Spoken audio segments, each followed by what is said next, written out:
안녕하세요. 투데이항공 코리아마켓 손유빈입니다. 안녕하세요. 박수진입니다. 7월 FOMC 회의를 앞두고 경계감이 커졌지만 개인의 매수세를 앞세운 코스피는 0.7%, 코스닥은 9거래일 연속 랠리에 대한 피로감을 드러내면서 0.5% 밀리면서 거래를 마쳤습니다.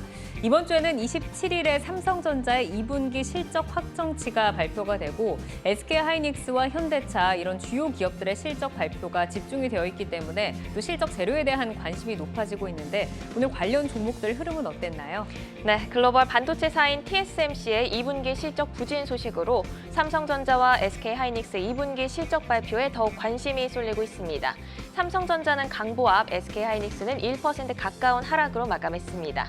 26일 실적 발표 예정인 현대차는 실적 피크아웃 우려가 제기되며 3거래일 연속 하락세를 기록했는데요. 개인 투자자의 영향력이 커지는 증시, 투데이안경 코리아마켓 첫 번째 이슈픽의 주인공은 누구인가요? 네, 오늘 코스피를 이끈 건 포스코 그룹주 그리고 2차전지였습니다. 지수는 뚜렷한 방향을 찾지 못하고 있지만 2차전지주의 방향은 점차 뚜렷해지고 있는데요. 투데이안경 이슈픽 첫 번째, 포스코홀딩스 시총 4위, 2차전지주 화려한 비상입니다.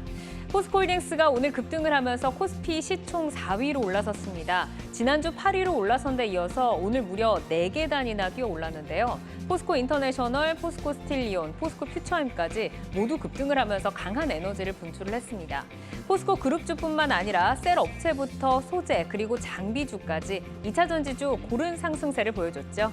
네, 포스코 그룹주가 동반 급등하면서 무더기 신고가를 기록한 가운데 LG엔솔, SK이노베이션, 에코프로, 나노신소재 등 셀, 소재, 장비 업체까지 2차전지주 대부분이 고른 상승세로 마감을 했습니다. 2차전지 이슈에 이은 투데이안경 이슈픽 두 번째 주제는요? 투데이안경 이슈픽 두 번째, 자율주행 칩 37조 원 시장입니다. 자율주행 기술이 자동차에서 선박, 항공기, 그리고 로봇까지 확대 적용되면서 관련 반도체 시장의 규모가 2030년이 되면 37조 원 이상으로 커질 것으로 전망이 되고 있습니다. 삼성전자, 엔비디아, 퀄컴, TSMC 등 글로벌 기업들이 자율주행 반도체 시장의 주도권을 놓고 각축전을 벌이면서 관련 부품업체들에 대한 낙수 효과가 기대되고 있는데요. 오늘 종목별 흐름 어땠나요? 네, 지난주 삼성전자와 테슬라 협력 소식에 들썩였던 자율주행 칩 관련주들, 오늘은 전반적으로 약세를 보였습니다. 텔레칩스, 코아시아, 넥스트칩 등 대부분이 하락세를 보인 가운데 칩셋 미디어는 오후 들어 상승 반전하면서 1% 상승으로 마감했습니다. 종목별 기술 경쟁력과 고객사 등을 꼼꼼히 비교해보시면서 성장 스토리 잘 따라가셔야겠습니다. 투데이안경 이슈픽 종목, 2차전지와 자율주행 칩 이슈로 뜨거운 관심을 받고 있는 포스코 퓨처엠, 나노신 소재, 넥스트칩, 그리고 칩셋 미디어입니다. 자, 이 종목들 투자자 여러분 매수하셨나요? 매도하셨나요? 아니면 아직 고민하고 계신가요? 종목들의 최적화된 매매 타이밍을 포착해보는 매도의 기술, 지금부터 시작합니다.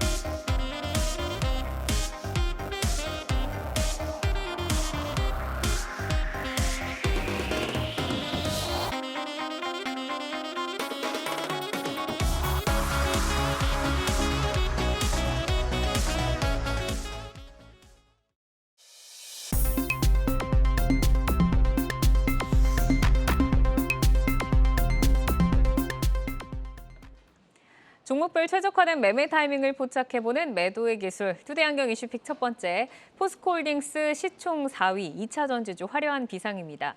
자, 방향성을 잡지 못하는 눈치 보기 흐름 가운데서도 2차전지주의 방향은 계속해서 뚜렷한 모습이죠. 개인 수급이 2차전지주 전반으로 확산이 되고 또 쇼커버링 효과까지 더해지면서 2차전지주의 질주가 다시 시작이 됐다고 보기도 힘들죠. 계속해서 이어지는 모습인데 지금 버블 논란이 2차전지주에 대한 주목도만 더욱 좀 높이는 것 같은 좀 느낌입니다. 자, 포스코홀딩스 시총 4위에 등극을 했는데 어떻게 좀 보시는지, 그리고 2차전지의 화려한 비상은 과연 어디까지일까요, 대표님? 일단 2차 전지 관련된 종목군들은 사실 이제 시장 안에서 기대감이 미국보다도 우리가 더 강한 것 같다는 생각이 듭니다. 네. 최근 들어서 미국의 경우에는 일부 IT 이제 기술주 중에서 이제 우리가 잘 알고 있는 6개 회사들이 있죠. 뭐 지금 테슬라가 됐든 아니면은 뭐 아마존이 되었든 이러한 6개 회사들의 가중치를 조금 변화시키겠다라는 얘기가 일단 있었고, 그런 부분들 때문에 기술주들이 조금 조정을 받는 모습 나타나고 있고요. 미국 내에서는 이 외에 이제 헬스케어라든지 이쪽으로 매기가 조금 돌고 있는 그런 모습들도 일단 있습니다만은, 우리나라의 2차 전지는 좀 다른 것 같다 뭐 이런 생각이 들 정도로 오늘도 조금 기염을 토해내는 그런 모습들을 일단 보여주고 있고, 포스코 홀딩스도 굉장히 강세고, 오늘 포스코자가 붙었던 대부분의 회사들이 대부분 이제 2차 전지하고 조금 엮이면서 주가 급등하는 그런 모습이 보이고 있습니다. 저는 지금 시장에서는 이렇게 생각을 하시면 좋을 것 같아요. 이때쯤 내려야 될까라고 생각하지 마시고 끝까지 가는 게 어떨까 이렇게 생각이 들고요. 우리가 보통 이런 얘기들을 많이 하지는 않습니다만은, 네. 사람이 이제 만약에 이제 다른 사람하고 사귀었는데 한 3년 정도 지났다. 네. 그러면 이제는 헤어질 때가 됐나? 라고 생각하고 사귀는 사람은 없는 것처럼 네. 2차 전지가 계속해서 질풍을 보인다라고 해가지고 이 끝을 종목을 미리 예단하지 말자. 미리 이 종목을 내려야 되나라고 생각하지 마시고 일단 가는 데까지는 뭐가 됐든지 간에 끝까지 한번 몰고 가보신 게 어떨까라고 생각이 들고요. 만약에 그렇게 하는 게 좀 어렵다라고 생각이 드시면 최소한 오늘 종가가 전일 저가 깨지기 전까지는 무조건 홀딩한다 이렇게 생각하시고 보시는 것도 나쁘지 않을 것 같습니다. 알겠습니다. 사실 뭐 지금 계속해서 그 강세가 이어지고 있기 때문에 미리 그 끝을 생각하기보다는 좀 지금을 즐겨보자라고 좀 말씀을 주셨는데, 자, 화려하게 왕자의 복귀를 또다시 알리고 있는 2차 전지죠. 오늘 매도의 기술이 오를 종목 포스코 퓨처엠 그리고 나노신소재입니다. 자, 두 분의 사인을 보니까 포스코 퓨처엠은 두 분 다 고 사인을 주셨고요. 나노신소재 같은 경우는 김병수 PB께서는 지금 스탑 사인을 주셨습니다. 자, 포스코부터 볼까요? 포스코 오늘 정말 뜨거웠죠. 포스코 퓨처엠은 2분기 연속 최대 매출 행진을 이어가면서 오늘 10% 급등으로 52주 신고가를 다시 썼습니다. 자, 김병수 PB께 먼저 들어볼까요? 포스코 퓨처엠, 자, 계속해서 구할 수 있는 이유 어디 있을까요? 네, 퓨처엠 같은 경우에는 배터리 소재 사업의 호조로 이제 1분기에 이어서 2분기에도 최대 매출을 갱신했다라는 기사가 나왔습니다. 1조 1천억 원을 매출을 했고 영업이익도 500억 정도를 기록하는 모습을 보이게 되었는데, 시장 전망치는 뭐 소폭 하회했지만 엄청나게 성장을 많이 했다라고 이야기를 할 수 있을 것 같습니다. 배터리 소재가 사업 부문 이제 2분기 매출과 영업이익이 이제 8천억 그리고 영업이익이 300억 정도가 나오게 되면서 전분기 대비해서 거의 영업이익 같은 경우는 한 100%가량 증가하는 모습을 보였습니다.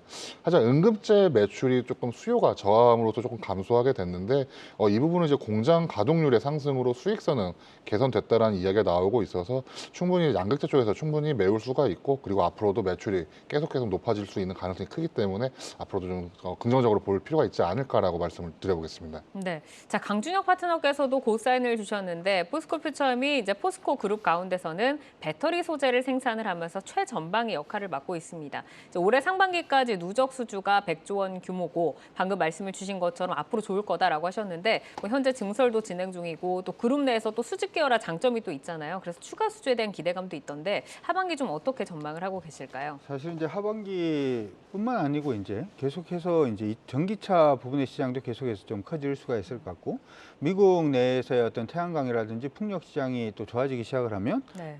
이 전기 자체를 또 어디다가 저장을 해야 되지 않습니까? 소위 말해서 우리가 ESS 저장 장치라고 얘기를 하는데, 네. 이것도 어떻게 보면 2차 전지에서 일단 파생되어 있다 이렇게 생각을 할 수 있으니까 그런 부분도 굉장히 좋고요. 그리고 이제 최근에 이제 로봇 관련된 부분도 시장 안에서 이슈가 되고 있는데, 로봇도 뭐로 갈까요?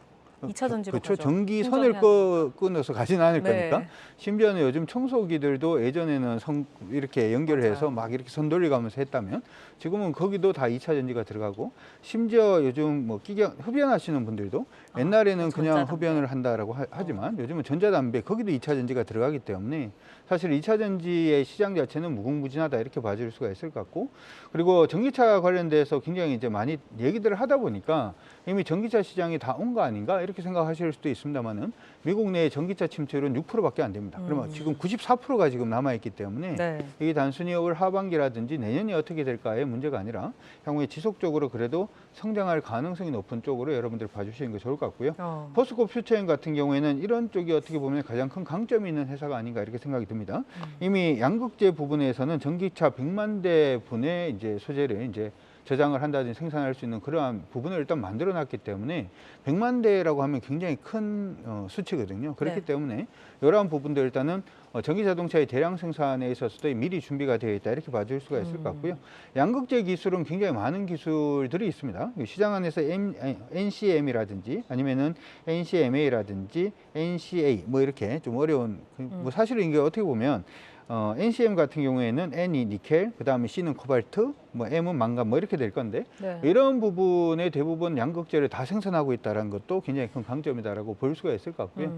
얼마 전까지만 하더라도 시장이 굉장히 뜨겁게 달구었던 하이니켈 관련된 종목군들도 많이 네. 올랐었잖아요. 근데 포스코 퓨처엠 같은 경우 양극재에서 하이니켈도 하고 있기 때문에 뭐 어떤 식으로 전기차 관련된 모멘텀이 붙더라도 포스코 퓨처엠은 전체 전방위적으로 수혜를 볼 수 있는 그러한 종목이니까 네. 관심 가지시고 보시면 어떨까 싶습니다. 알겠습니다. 자, 지금 이제 뭐 급격하게 사실 많이 주가가 오르기는 했지만 뭐 미국의 전기차 시장의 침투율이 아직까지 94%가 남은 상황에서 미래 가치를 당겼다 하더라도 여전히 매력적인 구간으로 지금 좀 말씀을 해주셨는데 하이니켈 한번 좀 짚고 갈까요? 포스코 퓨처엠이 현재 하이니켈의 양극재 비중이 높지만 앞으로는 또 단결정 양극재 비중을 높여서 양극재 시장을 정말 제대로 좀 선점을 해나가겠다라는 좀 계획인 것 같습니다. 이 단결정 양극재라고 하는 건 어떤 강점을 좀 보유를 하고 있는지 그리고 이 부분에서 또 게임 체인저가 좀 발생할 수 있다고 보시는 걸까요, 피비님? 네, 방금 이제 대표님께서 말씀하신 것처럼 양극재를 조금 설명을 드린다면은 황산하고 니켈 그리고 황산 코발트 그리고 황산 망간을 전구체라고 표현을 합니다. 이 전구체가 수산화 리튬이랑 만난 상태에서 고온으로 가열하면 양의 성질을 띠게 되면서 양극재가 되는데 이 전체를 양극재라고 합니다. 그리고 이제 니켈의 함유가 높으면은 하이니켈 이제 현재 90% 이상이면은 하이니켈 양극재라고 표현을 하고 있는데 지금 방금 말씀하신 단결정 양극재는 니켈을 한 60%에서 70%까지 조금 낮추는 겁니다. 결국에는 하이니켈은 굉장히 고가이고 굉장히 좋은 거지만 단결재 양극재 시장에서 수요가 증가할 것이다라는 전망이 있는데 네. 이 이유는 일반적으로 양극재는 다결정입니다. 결정이 많기 때문에 틈이 발생하게 되고 이렇게 되면 이거로 인해서 수명이 단축이 되게 됩니다. 하지만 단결정, 이제 결정이 없다는 뜻이기 때문에 틈이 없어서 수명을 연장시킨다. 이게 단결정 양극재를 의미하는 건데 단결정 양극재 같은 경우는 가공이 어렵고 품질도 굉장히 민감합니다. 그렇기 때문에 현재 생산 능력은 한 6,000톤 정도에 불과한데 이것이 꾸준히 증가하게 된다면은 결국에는 하이니켈 양극재의 단점인 수명 쪽 문제와 틈이 발생하는 이 문제를 없앨 수가 있어서 여기서 강점을 보일 수 있는 회사가 등장한다면은 이 다음 게임 체인저에서는 분명히 단결정 양극재에서 주도권이 바뀔 것이다. 지금까지는 성능이 좋아야 되기 때문에 하이니켈 쪽으로 양극재가 많이 편향됐다면 네. 니켈의 함유도를 좀 줄이더라도 수명을 늘리는 방식으로 아마 2차전지가 발전될 것이다라는 게 방금 말씀하신 단결적 양극재에 대한 전망이었다라고 네. 좀 말씀을 드려보겠습니다. 결국에는 이제 한 줄로 좀 요약을 하자면 하이니켈의 좀 취약점을 좀 이렇게 더 보완을 해서 배터리의 수명을 늘리고 이게 게임 체인저가 될 수 있다라고 좀 말씀을 주셨는데 자 포스코 퓨처엠을 이제 두 분의 말씀을 들어보면 앞으로도 뭐 장기적인 그 뷰가 굉장히 좀 밝은 것 같습니다. 그러면 지금 뭐 올라오고 있더라도 사실 뭐 2차 전지 이제 시작이야라고 생각하는 분들 많으실 것 같은데 뭐 신고가 행진이잖아요. 여기에서 이제 고민 없이 그냥 홀딩을 해도 좋을지 아니면 현 시점에서 좀 어떻게 전략을 짜가는 게 도움이 될까요? 이걸 고민을 안 하는 거는 조금 그럴 수도 있겠죠. 근데 아까 제가 그런 얘기를 한번 했어요. 만나지 3년 정도 되면 헤어질 때가 됐냐. 제가 왜 이 말씀 자꾸 좀 드리냐면 포스코 퓨처엠 지금 시장 안에서 2차 전지 쪽으로 모멘텀이 굉장히 붙고 있는데 사실 이제 미국에서는 2차 전지 아니면 AI 관련된 부분에서 모멘텀 자체가 에너지라든지 헬스케어 쪽으로 조금 움직이고 있거든요. 그래서 네. 아마 지금 2차 전지 보시는 분들도 우리도 지금 헬스케어라든지 아니면 에너지 쪽으로 조금 움직이지 않을까라는 그러한 부분에 대한 우려감도 있는 것 같습니다. 그러면 이게 이제 이 종목이 전체적으로 올라가고 있는 흐름 자체가 안 깨지면 그냥 홀딩을 하고 가시는 게 맞다 이렇게 말씀해 드렸는데 단적으로 지금 흐름을 교육시켜 드릴 시간은 없으니까 지금 이 종목의 경우에는 흐름이 깨지는 가격이 44만 7,500원으로 보고 있습니다. 무슨 얘기냐면 종목이 밀린다라고 하더라도 44만 7,500원이 깨지지 않으면 금방 또 55만 3천을 돌파하는 그러한 형태가 일단 보일 수가 있으니까 일단 포인트 자체는 44만 7,500원으로 일단 잡으시고 그거 깨지지 않으면 무조건 몰고 간다 이렇게 생각하시고 보시는 게 좋을 것 같습니다. 어디까지 갈지는 네. 모르겠습니다. 그러니까 지금 사실 44만 7천 원을 깨기는 뭐 쉽지 않은 상황이고 이게 깨지지 않는다고 하면 더 올라갈 텐데 어디까지 갈지 알 수가 없다. 끝을 예단하지 말라로 좀 정리를 해드리겠습니다. 자, 이어서 이제 나노신 소재로 가볼까요? 7월 들어서 다시 우상향 성향을 보이고 있는데 오늘 나노신 소재 17% 강세로 거래를 마쳤습니다. 자, 두 분의 사인은 엇갈렸죠. 김병수 PB께서는 이제 스탑을 주셨는데 먼저 좀 여쭤볼까요? 나노신 소재는 뭐 2차 전지주 좋은데 좀 이제 여기에서 좀 이렇게 경계하자. 왜 이 사인 주셨을까요? 네, 테슬라 쪽 건식 전국 공정에 대해서 확대에 대한 수혜가 충분히 받을 수 있어서 우상향을 그리고 있는데 그 이유는 이제 고체 도전제가 필수이기 때문이다라는 게 어떻게 보면 전반적인 생각입니다. 나노신 소재가 이제 고체 도전제에 대한 기술을 보유하고 있기 때문에 많은 관심을 받았는데 나노신 소재가 뭐 빠진다 이렇게 말씀을 드리기보다는 한번 좀 살펴보실 필요가 있는 부분이 공매도 수량을 좀 살펴보셔야 됩니다. 물론 지금 공매도를 개인 투자자들이 이기는 모습을 많이 보이고 있는데 네. 20일 같은 경우에는 공매도 수량이 한 20만 주 가량 있었고 21일 전에 한 4만 주까지 한 2배 가량 증가하는 모습을 보였습니다.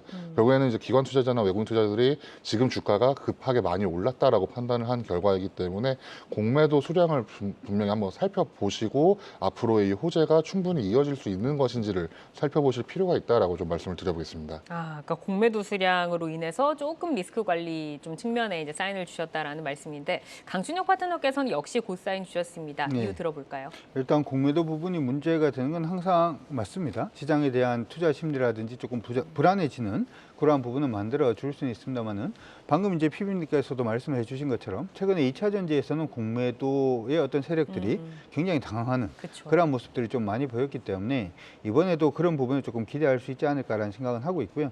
단지 이제 리스크라고 생각을 해본다면 테슬라 주가가 조금 밀릴 가능성이 있어 보입니다. 네. 그러면 이제 지금 나노 신소재가 가지고 있는 모멘텀이 테슬라와 관련된 모멘텀이기 때문에 테슬라의 주가가 조정을 받는다면 나노 신소재도 좀 쉬어가지 않을까라는 그런 부분의 어떤 연결고리가 만들어지는지는 한번 체크를 해보시는 게 어떨까 이렇게 생각이 들고요. 네. 전체적인 시황이라든지 하는 부분 나쁘지 않다 이렇게 생각이 드는데 시장 안에서 이제 테슬라가 건식 전국 공정을 이용을 해서 이제 배터리를 생산하겠다라고 얘기를 했는데 네. 이 이유 자체가 그렇게 해야지만 배터리를 조금 더 저렴하게 만들 수 있다라는 거고 지금 테슬라는 가만히 보면 전기차 안에서 미국에서 경쟁을 하려는 그러한 흐름을 보이고 있지 않습니다. 네. 전기차를 가지고 테슬라 모델 3를 가지고 미국 내에 있는 내연기관 자동차하고 가격 경쟁을 하려고 하는 그런 모습이기 때문에 그렇죠. 단순히 이렇게 된다면 가격이 좀 더 싸야 되는 그런 부분이 필요하겠죠.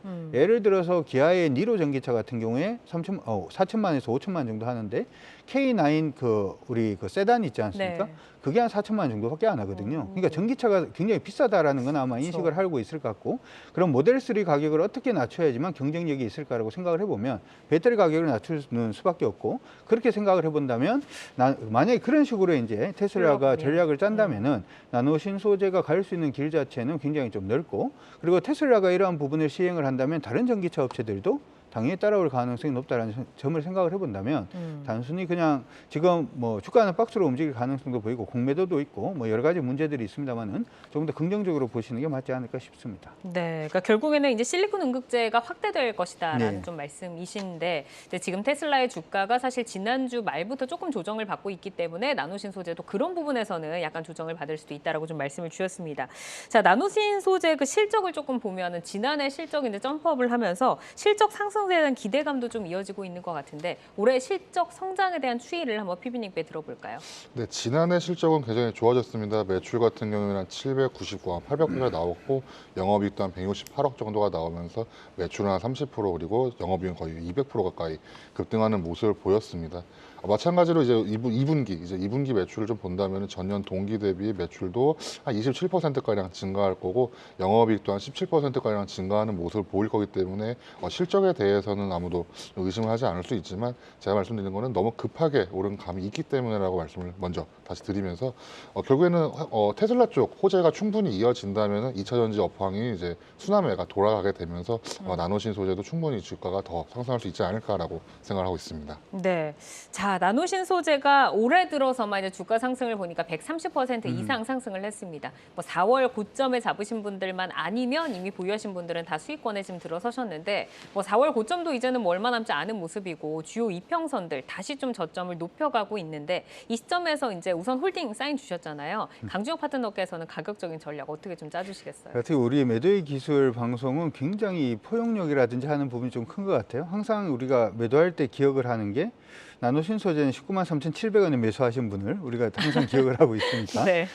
항상 또 이렇게 예. 고점을 잡으신 분들이 가장 힘든 구간에 계시기 때문에. 그렇죠. 근데 지금 흐름에서 볼 때는 저는 지금 나노 신소재의 흐름 자체는 기본은 박스권이다 이렇게 생각을 합니다. 그래서 이번 주가 상승 자체가 기본적으로 19만 4천 원, 뭐 19만 3천 원까지는 충분히 상승할 수 있지 않을까 이렇게 생각이 들고 단지 이제 거기 19만 원 선이 넘어서면 살짝 이제 매물대로 들어가는 부분이니까 그 부분만 기억을 해두시면 좋을 것 같고 주가는 기본적으로 박스권으로 보고 있으니까 만약에 그거 돌파를 못하면 12만에서 19만 원 박스로 보시면 될 것 같습니다. 네, 알겠습니다. 12만 원에서 19만 원에 예. 조금 넓은 박스권을 좀 말씀을 해주셨고, 자, 이어서 자율주행 칩으로 넘어가 볼까요? 삼성전자, 엔비디아, 뭐 TSMC 이런 뭐 글로벌 기업들이 자율주행용 반도체 시장 주도권을 놓고 지금 뭐 각축전을 벌이고 있다고 하는데 자율주행 칩에 있어서 가장 주목해야 할 기술력은 무엇인지, 그리고 뭐 이런 업체들의 뭐 투자라던가 협력이라던가 뭐 이런 행보에서 저희가 좀 꼭 알아야 되는 포인트 어떤 거 있을까요?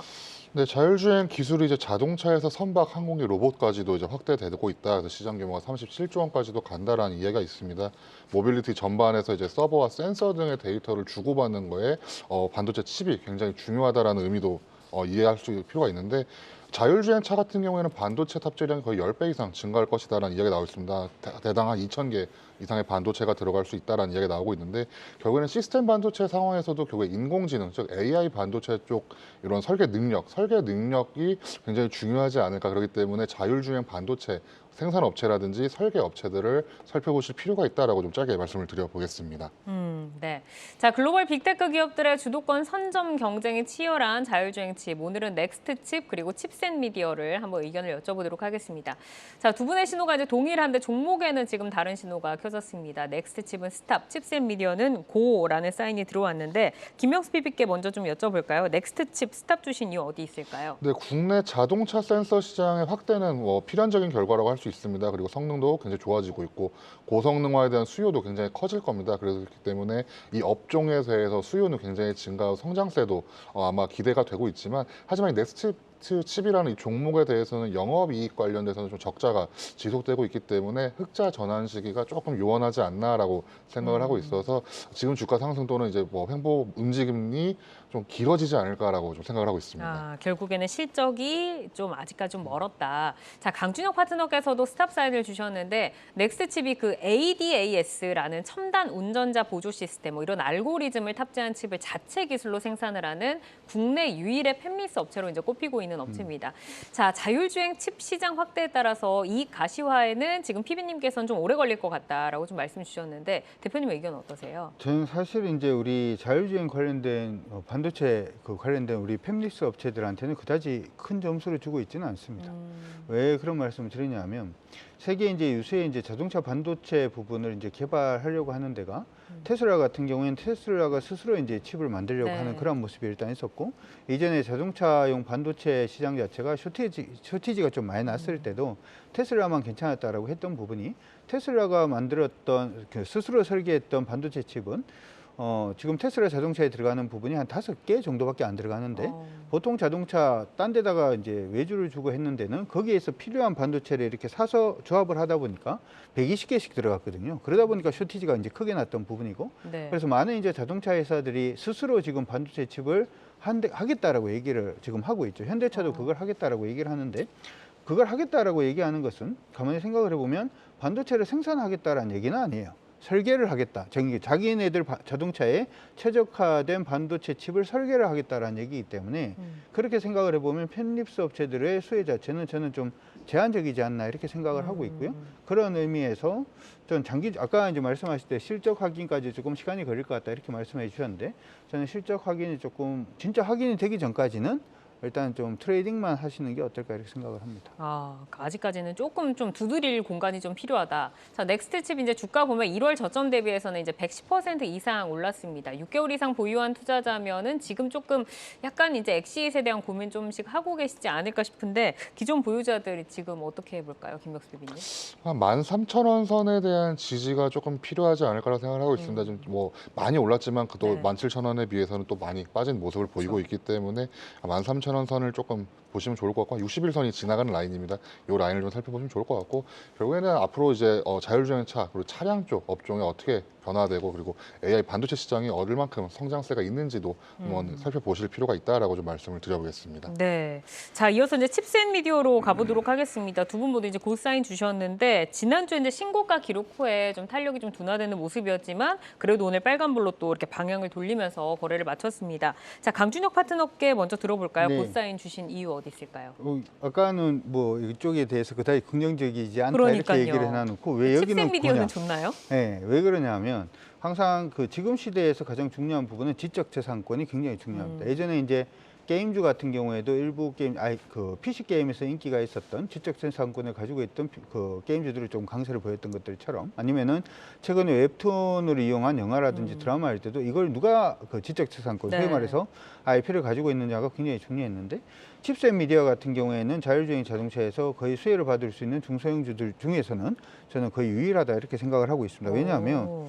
이 회사 같은 경우에는 그 지금 자율주행 자동차에서 필요한 비디오 기술 코덱이라든지 하는 부분에 IP를 가지고 있어요. 그러니까 네. 어떻게 보면 이 IP를 대부분이 또 사용을 하고 있고 그렇기 때문에 이 지적재산권에 대한 로열티를 계속 받아갈 수 있는 부분이 있기 때문에 아. 회사가 그냥 가만히 앉아서도 어떻게 보면 이익을 낼 수 있는 구조로 지금 가고 있고 자율주행 자동차는 여러분들 아시다시피 이제는 경차에도 자율주행이 들어갈 정도로 거의 일반화되고 있는 그런 모습이 보여주고 있고 특히나 이제 내연기관 자동차 같은 경우에는 우리가 소위 이제 배터리가 작은 게 들어가잖아요. 그래서 네. 일반적으로 전장이라든지 하는 부분에서 사용할 수 있는 부분이 제한적이라면 전기차는 이게 전체가 배터리다 보니까 충분히 그런 부분에 많이 좀 활용을 할 수 있는 부분도 있습니다. 따라서 칩셋 미디어 같은 경우에는 IP의 시장의 어떠한 평가 자체가 어느까지 될지는 모르겠습니다만은 그 부분이 이제 계속해서 시장이 성장을 하면 이익이 증가를 하는 거기 때문에 계속 여러분들이 긍정적으로 보셔도 좀 나쁘지 않다 이렇게 생각합니다. 그러니까 지금 자율주행에서는 지금 IP, 지적재산권으로 앉아서도 들어오는 로열티 같은 부분 놓칠 수 없다라고 좀 말씀 주셨는데 김명수 PB께도 그러면 이 부분을 좀 같이 질문을 드려보도록 하겠습니다. 자, 자율주행 시장에서 그러면은 뭐 IP도 있고 이렇게 좀 칩셋 미디어가 경쟁력이 좀 충분하다라고 보실지 앞으로 좀 어떨까요, 이 회사? 근데 차세대 영상 특화 인공지능 반도체 이제 신경망 처리 장치라고 표현해서 영어로 NPU라고 표현하게 되는데 결국에 AI 반도체 NPU라고 표현하고 있습니다. 엔비디아의 GPU에 대비해서 연산 속도는 10배가 빠르고 전력 소모는 5분의 1 수준이다. 어떻게 보면은 굉장히 대단한 게 나오고 있기 때문에 이게 뭐 개발의 막바지 단계다. 아직 나오진 않았다라는 게 말씀을 먼저 드려보고 싶고 방금 말씀하신 것처럼 IP가 굉장히 중요합니다. 반도체 설계 지원 IP에 대한 라이센스가 매출의 한 40% 그리고 이거에 대한 로열티가 한 54%로 구성이 되어 있기 때문에 잘 만든 IP로 이걸 꾸준히 로열티를 받아가는 사업 구조다라고 말씀을 드려보겠습니다. 여기는 고객사가 반도체 설계에 대한 라이센스를 구입했고 이거를 이제 판매했을 경우에는 이에 대한 로열티도 받는 구조이기 때문에 앞으로 쭉 더 NPU를 비롯해서 이런 AI 반도체 시장을 발전시킨다면은 충분히 매출과 영업이익이 늘어날 수 있는 업체 중에 하나다라고 말씀을 드려보겠습니다. 그러니까 좋은 상품을 하나 만들어 두면 그걸 가지고 계속해서 수익이 발생하는 참 좋은 구조를 지금 갖고 있는데 칩셋 미디어 그러면 이제 가격적으로 좀 전략을 여쭤보도록 하겠습니다. 뭐 앞으로도 계속 좋을 것 같다라는 뷰를 두 분 다 주신 것 같은데 여기에서 좀 뭐 비중 조절해야 할지 그냥 홀딩해야 될지 늘려야 할지 뭐 전략 어떻게 좀 가져가 볼까요, 파트너님? 아까 이제 얘기했던 그 포스코 퓨처엠이나 전 전략이 사실 좀 비슷한데요. 깨지지 않으면 그냥 홀딩한다 이렇게 보시고 가시는 게 좋을 것 같고요. 이 종목 같은 경우에 지금 흐름이 깨지는 가격이 한 34,900원 정도가 됩니다. 따라서 34,900원 안 깨지면 그냥 쭉 들고 가셔도 그냥 무리 없다 이렇게 그냥 생각합니다. 홀딩하자. 예. 자, 34,900원 지지선으로 지금 주셨습니다. 자, 종목에 최적화된 매매 타이밍을 포착해보는 매도의 기술. 오늘은 포스코 퓨처엠과 나노신소재, 넥스트칩, 그리고 칩셋 미디어까지 네 종목 살펴드렸습니다. 현재의 주가와 현재의 모멘텀을 기준으로 포인트를 제시해드리기 때문에 시장이 변화하면 전략도 변동 가능한 점 기억을 해주시고요. 주요 이슈와 모멘텀 계속해서 팔로우하면서 여러분의 전략 체크해드리겠습니다.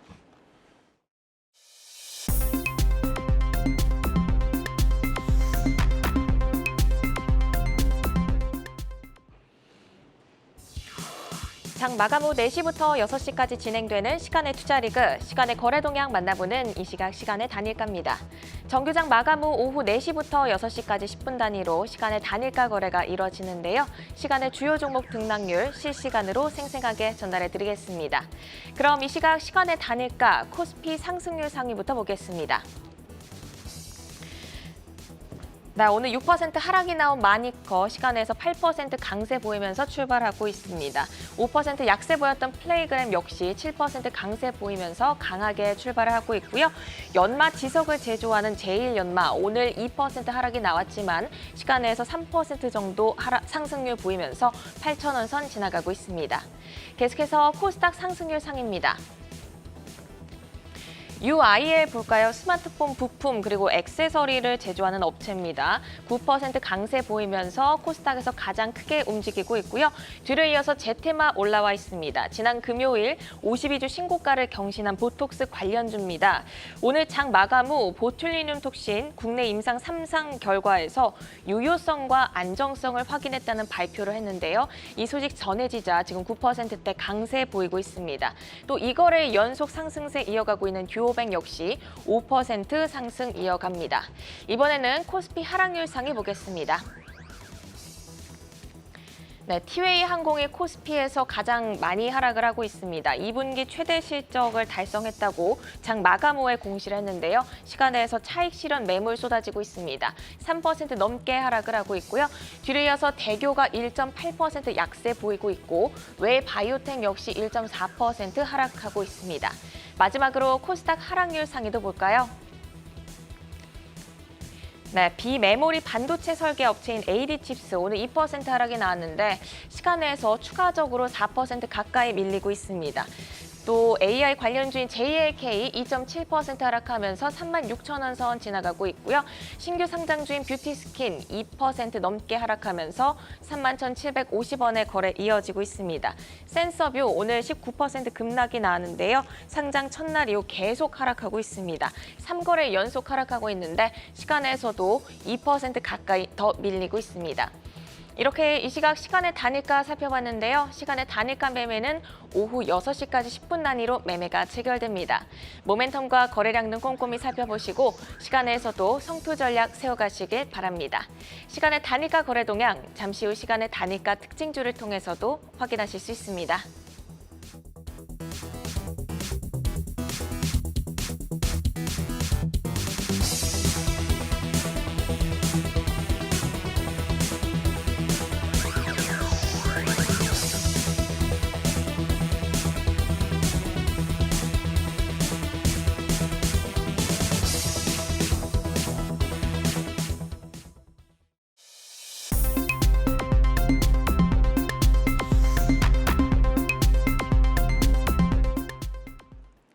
다양하게 부각되는 이슈와 모멘텀 속에서 연속성 있는 재료로 우상향할 주인공 누가 될까요? 주도주로 떠오르게 될 종목을 미리 만나보는 라이징 스탁입니다. 자, 오늘 세 분이 가지고 오신 라이징 스탁 화면으로 먼저 확인을 해보겠습니다. 한중현 파트너 네이버, 김병수 PB LG전자, 그리고 강준혁 파트너 LX 인터내셔널 가지고 오셨는데 한중현 파트너의 네이버 먼저 들어볼까요? 라이징 포인트 먼저 소개해 주시죠.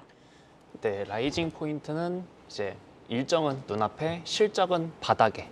라고 한번 말씀드려보겠습니다. 일정은 눈앞에, 실적은 바닥에. 자, 하이퍼 죄송합니다. 실적이 바닥이 아니라 주가가 바닥에. 주가가 바닥에. 네, 그렇죠. 자, 하이퍼 클로바 X의 이제 공개 일정이 지금 눈앞으로 다가오고 있어서 이 일정에 모멘텀이 있다라고 하셨는데 주가는 사실 오랫동안 좀 흐르다 보니까 지금 바닥권이다라는 점을 좀 강조해 주셨습니다. 자, 반전 포인트 어떤 것들이 있을지 한번 들어볼까요? 네, 사실 지금 같은 국면에 2차전지 종목을 안 들고 와서 좀 다들 관심이 없으실 텐데 그럼에도 불구하고 좀 중장기적으로 보시는 분들께는 좀 꽤 괜찮을 것 같습니다. 그래서 일단은 낮아질 때대로 낮아진 실적 기대감이 있어요. 이미 지지되고 있는 실적 하방 역시 2분기 실적 컨센서스 부합할 것 같기도 하고 이제 광고에 대한 우려는 많지만 그럼에도 불구하고 이게 쉽게 깨지지 않을 거라는 점. 그리고 두 번째가 이제 네이버 클로바 공개 이슈가 있는데 네. 이 최근에 이제 2차전지 말고도 AI 테마가 굉장히 강했잖아요. 그럼 사실 국내에서 AI를 진짜로 잘하는 회사를 생각해보면 사실 네이버밖에 없는데 주가는 이제 그때 이후로 최근 AI가 강세인 이후로 한 번도 좀 부각을 받지 못했고 이제 세 번째가 마지막으로 일본 시장 진출 이슈, 그리고 일본 제트홀딩스 지분 가치 부각, 네. 좀 이런 이슈까지 같이 있는데도 주가가 계속 바닥권에 있는 게 이 정도면 다음 달 이제 8월 24일이죠. 24일에 있는 이제 그 일정 앞두고 충분히 지금은 한 달 정도로 볼만하지 않을까 해서 한번 갖고 와봤습니다. 그러니까 단기적으로 어쨌든 지금 일정이 있다라고 하셨는데 그 제트홀딩스의 자회사가 또 뭐 상장 이슈가 있더라고. 이 부분은 어떤 내용인가요? 이 부분도 좀 당장은 좀 주목해 볼 만한 그런 건 아닌데요. 뭐 이제 그 당장 이제 한다는 건 아니고 네. 아마 지금부터 상장 준비하면 빨라야 내년 하반기입니다. 그러니까 그래서 이 부분까지는 조금 애매하고 네. 오히려 이제 그 해외 쪽 모멘텀 관련해서는 그 야후 재팬의 이제 구글 검색 기술 사용 계약이 종료가 임박했어요. 그 자리를 네이버가 대체할 수도 있다라는 게 오히려 좀 더 가까운 모멘텀이긴 합니다. 그런데 지금 약간 가까운 모멘텀을 보자면 AI 성장성이 지금 주가에 좀 녹아있지 않고 하이퍼클로바 X의 그런 AI 부분이나 일본 시장을 조금 볼 수 있다라고 네. 좀 말씀을 주셨는데 참 그 뭐 네이버가 오랫동안 주주분들의 마음을 좀 힘들게 하고 있잖아요. 지금 뭐 좀 단기적으로 트레이딩 말씀을 해주신 것 같은데 목표가 어느 정도까지 잡고 계세요? 네, 화면 한번 볼게요. 네, 화면 보면서 한번 들어볼게요. 네, 지금 이 차트는 주봉 차트입니다. 주봉 차트니까 길게 봤을 이때부터 정말 아주 긴 횡보를 네. 거치고 있는데 언택트 종의 가장 대표적인 수혜주였죠. 그러다가 이제 내려왔는데 오히려 주가는 내려왔지만 실적은 같이 올라갔거든요. 실적 올라가면서 오히려 지금 멀티플 따져보면 멀티플이 한 20배 정도 돼요. 그러니까 성장주고 테크 종목인데 멀티플이 20배? 이 정도만 해볼 만하지 않나? 주가도 움직이는 게 없으면서 다음 달에 일정을 앞두고 있기 때문에 그래서 한번 좀 갖고 와봤습니다. 네, 그럼 목표가는 어디까지 보시는 목표가는 일단은 여기서 한 20% 정도 업사이드를 두고 한 네. 24만 원까지 제시를 해드려 보도록 하겠습니다. 알겠습니다.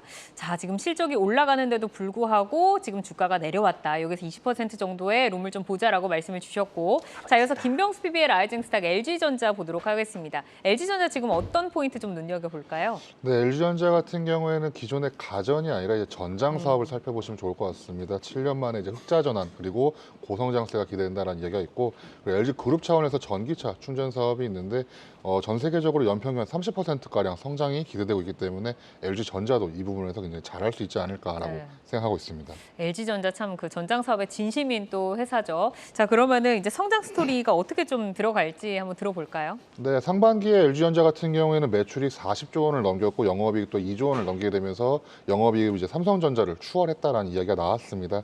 특히 전장 사업 부분 같은 경우에는 전년 대비 한 30%가량 성장하는 모습을 보여서 올해 수주 잔고를 100조 원을 돌파하는 것을 목표로 삼았다라는 이야기가 나오고 있고, 특히 LG전자의 차량용 통신 모듈을 텔레매틱스라고 이름 붙여 있는데, 이 텔레매틱스 같은 경우에는 시장 점유율이 1위입니다. 전 세계 시장 점유율의 22% 정도를 차지하고 있어서 차량용 통신 모듈을 굉장히 잘하고 있다는 이야기가 나오고 있습니다.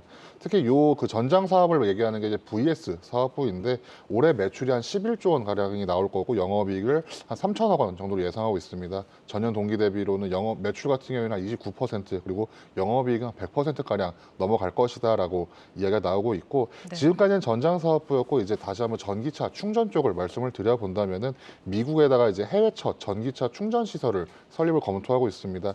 평택에 만들어진 거 이후 두 번째고 해외에는 첫 번째로 만들어지는 건데, 이렇게 된다면은 미국에서만 이제 IRA라든지 이런 수혜로 받을 수 있는 보조금 규모만 20조 원이 넘어간다라는 이야기가 나오고 있습니다. 특히 전기차 충전 시장 같은 경우에는 2023년에 한 76조 원 정도였는데 2030년이 되면은 450조 원을 넘어갈 거기 때문에 앞으로 한 6배가량 성장할 수가 있고, 특히 우리나라 정부, 한국 정부에서도 현재 24만 기인 충전기가 너무 부족하다라는 판단하에 2030년에 123만 기 이상을 설치하겠다라는 로드맵이 나오게 되었습니다. 결국에는 이제 전기차 충전 쪽 사업에서도 LG그룹 나가서 이제 LG전자에서 충분히 수혜를 받을 수 있기 때문에 이 부분에서 LG전자가 좀 각광을 받지 않을까라고 좀 말씀을 드려보겠습니다. 네, 지금 이제 전기차 충전 사업을 조금 필두로 설명을 해주셨는데 특히 또 미국의 진출까지 좀 짚어주셨습니다. LG전자가 이제 PB님께서 지난 5월에 라이징 스탁으로 소개를 해주셨던 종목인데 그 당시에 이제 목표가를 12만 원을 제시를 해주셨었거든요. 1차 목표가 달성을 했는데 지금 어떻게 눈높이 어디까지 높여볼까요? 네, 지난 5월에 LG전자를 좋게 보면서 말씀을 드렸었고, 요거를 대략 5월 말경에 넘어가게 되면서 한 14% 정도 수익을 본 것 같습니다. 그리고 이제 요 아래에서 다시 내려오게 되면서 한 12만 원 선을 지금 건드리고 있는데 한 12만 원 아래쪽 또는 12만 원 선에서 매수 들어간다면 괜찮은 자리라고 생각을 하고 있습니다. 목표가로는 위로는 이제 14만 5천 원 선을 1차적인 목표가로 두시고 손절가라기보다는 다시 한번 모멘텀이라든지 실적을 살펴보셔야 할 가격대를 한 10만 원 선으로 두고 아마 하반기 LG전자 살펴보신다면 좀 괜찮지 않을까라고 네. 생각을 하고 있습니다. 12만 원을 기준으로 아래 위로 20% 정도의 지금 가격을 제시를 해주셨습니다. 자, 이어서 강준혁 파트너의 라이징 스탁 LX 인터내셔널의 라이징 포인트 한번 들어볼까요? 예, LX 인터내셔널이 오늘 주가 움직임 좀 괜찮았는데 사실 이제 2차 전지 이후에 어떤 종목이 좀 강세를 보일까를 우리가 생각을 한번 해본다면 2차 전지를 제대로 생산하기 위해서는 자원 부분에 대한 중요성이 굉장히 좀 커질 가능성이 높지 않을까 이렇게 또 생각을 해볼 수 있을 것 같습니다. 지금 자원에 대한 시장 기대감도 좀 많이 커지고 있는 그러한 부분도 일단 있고요.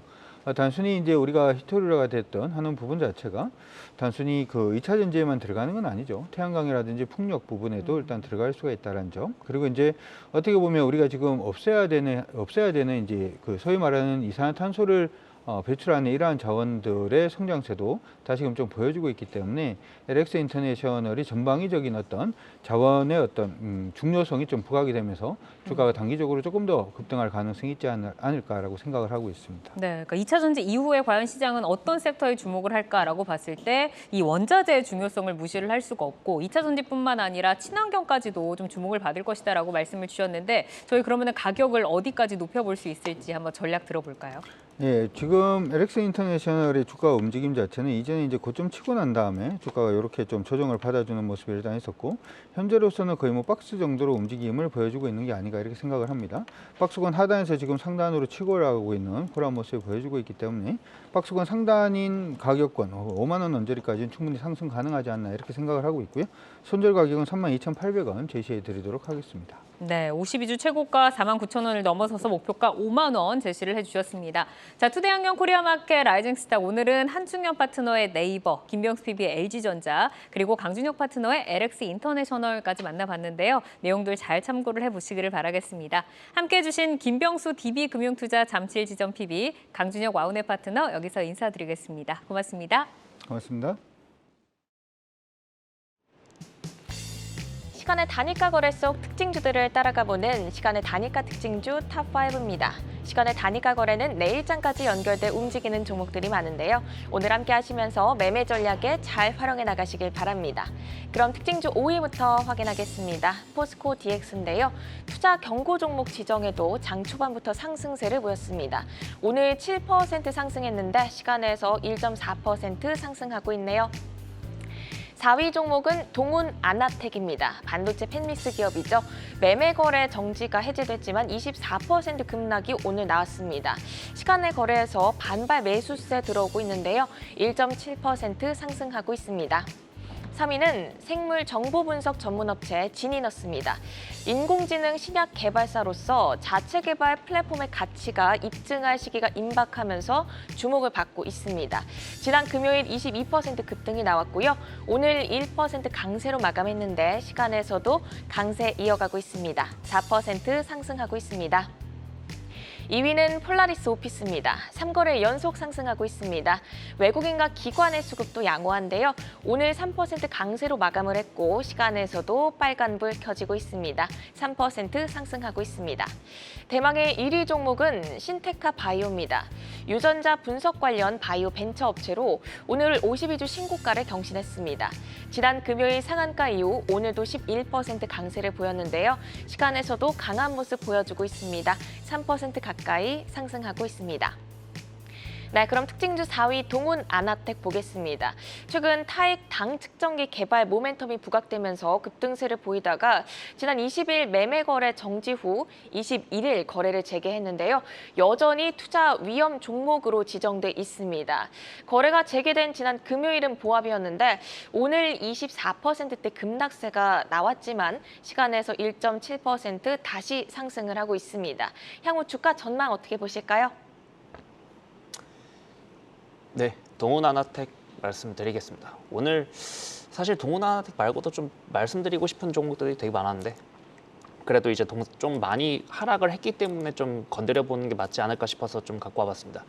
사실 동훈하나텍 하나만 보기보다는 최근에 이제 2차전지 종목들도 되게 좋았지만 2차전지 종목들만큼 좋았던 재료가 또 이제 당뇨, 이제 혈당 측정, 좀 이런 비만 이 키워드가 되게 좋았거든요. 그래서 이제 이거 관련으로 이제 동훈하나텍이 이제 올해가 아닙니다. 작년에 좀 대장주 역할을 했다가 이제 이게 이제 펩트론이나 아이센스, 이제 케어젠 뭐 이런 종목들까지 좀 퍼지는 그런 모습이었습니다. 왜 제가 작년 대장이라고 말씀드렸냐면 작년에도 이미 좀 주가는 바닥에서 2배 정도가 올랐거든요. 그러다가 올해 한 6월부터 10,000원 레벨부터 50,000원까지 가는데 단 한 달도 걸리지 않았습니다. 이거는 대장주라기보다는 그냥 오히려 좀 테마성의 흐름?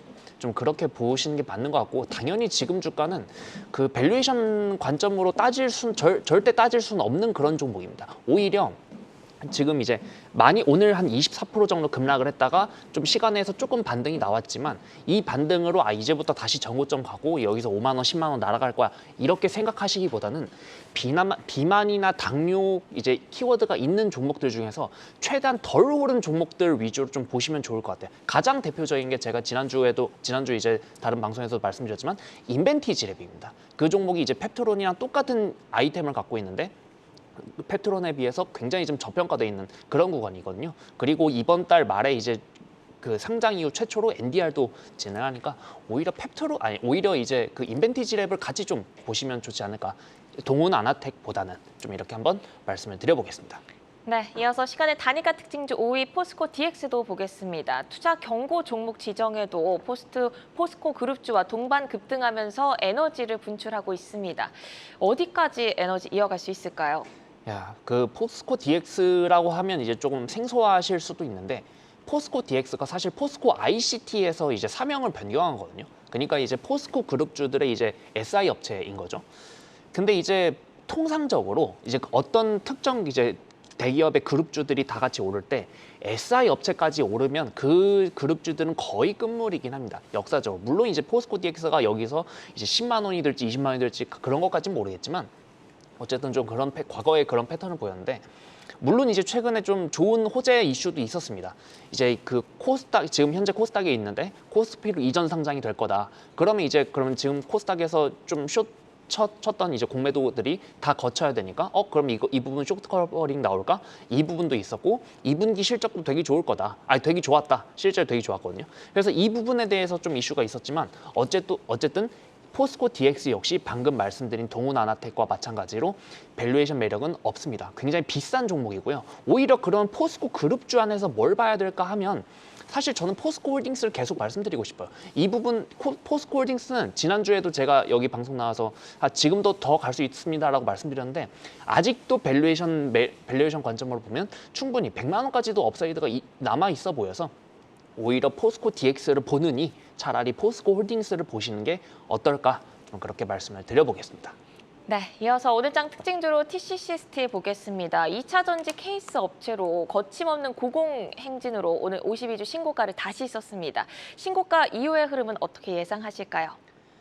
TCC 스틸도 이제 오늘 이제 삼성 SDI의 그 이슈가 있었죠. 스텔란티스랑 이제 제2공장 MOU를 체결했다는 이슈가 있었는데 TCC 스틸이 가장 대표적인 삼성 SDI 향 종목이긴 합니다. 물론 이제 그것 때문에 오늘 주가가 급등하고 이거는 아마 아니었을 겁니다. 왜냐하면 오늘 2차전지라는 종목들은 다 올랐기 때문에. 하지만 그럼에도 불구하고 TCC 스틸 역시 2차전지 투심이 꺾이지 않으면 그때까지는 계속 날아갈 것 같습니다. 물론 제가 이렇게 말씀드린 거는 기술적인 얘기고 수급적인 얘기인 거지 지금 TCC 스틸 역시도 제가 방금 말씀드린 동훈아나텍, 포스코 DX처럼 TCC 스틸 역시 이제 밸류에이션 관점으로는 따지기 힘든 그런 종목이다. 좀 이렇게 말씀을 드려보겠습니다. 네, 2차 전지 투심이 꺾이지 않는다면 더 갈 수 있는 룸이 있다 이렇게 말씀을 하셨는데 그러면 2차 전지의 그 흐름은 어떻게 예상을 하실까요? 2차 전지 흐름은 아무래도 이제 국내로 보면 에코프로 형제들의 이제 시세가 계속 이어질지 그리고 그 위로 거슬러 올라가면 테슬라의 주가가 꺾일지 말지 그 이슈로만 좀 단기적으로 움직일 것 같은데 어쨌든 테슬라 그 실적 발표 이슈도 되게 스무스하게 넘어갔거든요. 그래서 지금은 2차전지 종목들이 당장 눈앞에 있는 일정 그런 소위 말하는 이제 뭐 기대감이나 우려감 이제 해소될 만한 일정이 사실 없습니다. 그 말인즉슨 일정 관점으로는 악재가 안 보이기 때문에 그냥 장중에 돌발적으로 발생하는 그런 악재 그런 게 아닌 이상 지금 이 주가 흐름들이 하면서 계속 더 올라갈 수 있는 그런 흐름이지 않을까 좀 이렇게 한번 말씀드려보겠습니다. 네, 이렇게 오늘 시간의 특징주 살펴봤는데요. 시간의 특징주들은 내일장 흐름과 방향성을 같이 하는 경우가 많습니다. 종목별로 베스트 전략자 드렸으니까 참고해 보시고요. 오늘 함께해 주신 한중현 와운넷 파트너는 여기서 인사드립니다. 고맙습니다. 아시아 증시와 유럽 시황 전해드립니다. 중국 증시부터 확인합니다. 월요일부터 본토와 항생은 약세로 시작합니다. 사계 종합지수 0.1% 소폭 하락하면서 마감했고요. 선전도 0.5% 하락 마감, 홍콩 항생이 가장 강하게 빠졌습니다. 오늘 2.5% 가깝게 하락입니다. 한국에서 돈나무 언니로 불리는 캐시우드가 중국과의 결별을 선언했습니다. 중국의 경제 회복이 부진하고 서방과의 갈등이 고조되면서 보유 물량 대부분을 털어낸 걸로 풀이됐는데요. 아크 인베스트먼트를 운용하고 있는 캐시우드의 영향력을 무시할 수 없는 만큼 앞으로 중국 증시는 어떻게 흐를지, 더 나아가 우리나라에는 어떤 영향을 끼칠지까지 팔로우해 보시면 좋을 것 같습니다. 유럽 개장 상황도 알아봅니다. 이번 주는 유럽 중앙은행의 금리 발표가 예정돼 있죠. 이에 대한 경계감으로 오늘 닥스 지수 0.3% 하락으로 출발했습니다. 이어서 프랑스로 넘어가 보시죠. 깍그 지수 역시 ECB 경계감일까요? 0.5% 밀리면서 하락 출발했습니다. 이번 주는 미국 연준의 FOMC와 유럽 중앙은행의 통화정책회의 등 굵직한 이벤트를 앞두고 있습니다.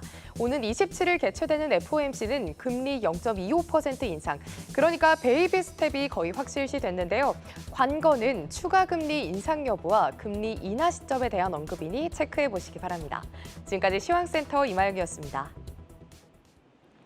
투데이안경 코리아마켓은 방송 후에도 유튜브에 라이징 스탁으로 검색하시면 다시 보실 수 있습니다. 오늘도 함께해 주신 여러분 고맙습니다.